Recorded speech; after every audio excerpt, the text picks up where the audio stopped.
Assalamu alaikum. Welcome darling. So today we will discuss cell theory. Cell theory क्या है? देखो आज का कंटेंट सेल थ्योरी के हवाले से तीन चीज़ें हैं. एक है हु प्रेजेंट द सेल थ्योरी, यानी थोड़ा सा इसका ब्रीफ अकाउंट, और एक द मेन कंपोनेंट और the main points of cell theory, और तीसरा जो हमारा कंटेंट टॉपिक होगा वो होगा exceptions of cell theory. So पहले की तरफ आते हैं, brief account on cell theory. देखो पहला पॉइंट कहता है all animals and plants consist of certain structural unit concept given by Aristotle. देखो एरिस्टोटल अरस्तु उसने कहा था कि तमाम जो ऑर्गेनिज्म या एनिमल्स होते हैं, एनिमल प्लांट्स यानी जो भी ऑर्गेनिजम्स होते हैं वो उनमें एक ख़ास स्ट्रक्चरल यूनिट सबका सेम होगा, यानी एक ख़ास चीज़ से एक ख़ास चीज़ होगी उसमें जो उनका स्ट्रक्चरल यूनिट होगा, वही चीज़ इनमें बार बार रिपीट होता जाएगा, तो उसी से ऑर्गेनिज्म बनेगा.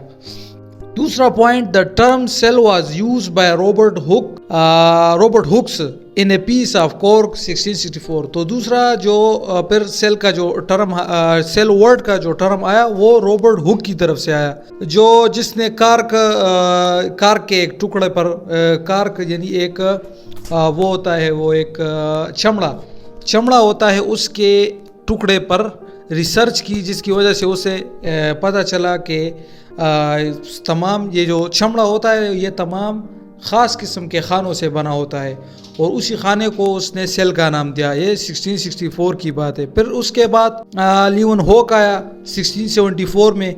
उसने भी सेल के बारे में ऑब्जर्व किया, उसके ऑर्गेनाइजेशन के बारे में थोड़ा पढ़ा. फिर उसके बाद सेल थ्योरी आई जो शील्डन और श्वान दो जो कि ये थे साइंटिस्ट थे, उन्होंने दी सेल थ्योरी, और ये तकरीबन 1839 में इन्होंने सेल थ्योरी की वजाहत की थी. और यही श्वान था, इसने जो मेटाबॉलिज्म का टर्म भी पेश किया था. और फिर उसके बाद 1858 में रुडोल्फ विर्चो ने इस सेल थ्योरी के बारे में थोड़ी ज़्यादा सजेशन दी और इसको थोड़ा एक्सटेंड किया. इस पर फिर इस थ्योरी को लुइस पास्चर ने भी सपोर्ट किया. तो ये इसका थोड़ा सा ब्रीफ बैकग्राउंड था कि कहाँ से ये सेल और सेल थ्योरी का जो कंसेप्ट है ये कहाँ से आया.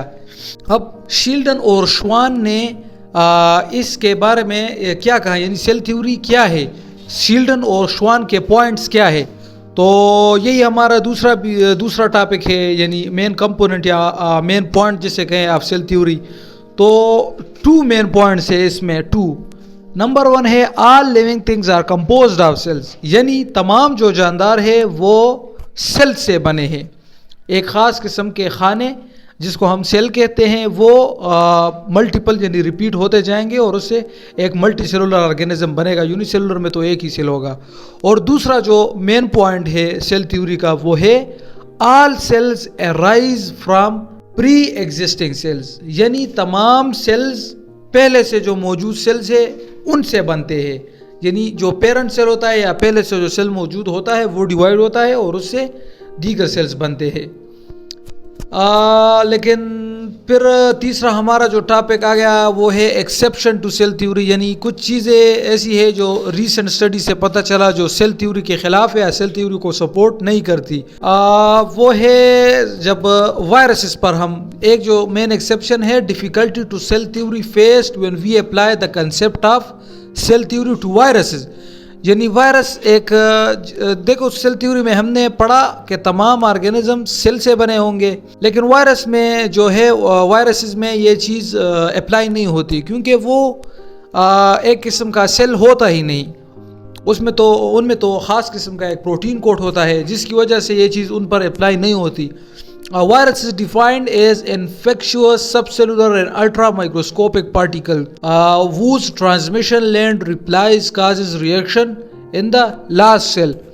ये वायरस इसका थोड़ा सा डेफिनेशन है कि ये एक सेलुलर और माइक्रोस्कोपिक स्ट्रक्चर होती है और जो रिएक्शंस के ज़रिए इनमें मतलब ये दूसरे सेल्स को होस्ट बनाते हैं और उनमें से अपना वो जो है रेप्लिकेट करते हैं, अपना डीएनए जो है वो या क्रोमोसोम अपना रेप्लिकेट करते हैं, रिप्रोडक्शन करते हैं.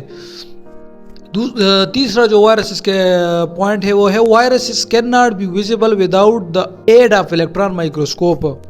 اب یہ تو خیر وائرسز کے بارے میں تھوڑی سی انہوں نے دی رکھی ہے، لیکن مین جو پوائنٹ ہے وہ ہے کہ سیل تھیوری کا جو سب سے بڑا ایکسیپشن ہے، لیمیٹیشن ہے، وہ یہ ہے کہ وائرسز پر یہ چیز اپلائی نہیں ہوتی. حالانکہ وائرسز ایک آرگینزم ہے، ایک زندہ چیز ہے. خیر ابھی تو یہ بارڈر پر پڑا ہے، زندہ اور مردہ کے بارڈر پر پڑا ہے.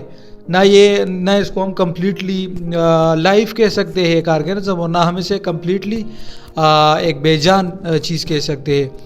تو یہی 3 مین ٹاپکس سیل تھیوری کے حوالے سے ہیں. امید ہے آپ کو سمجھ آ گئی ہوگی. ملیں گے انشاءاللہ اگلے ویڈیو میں. شکریہ.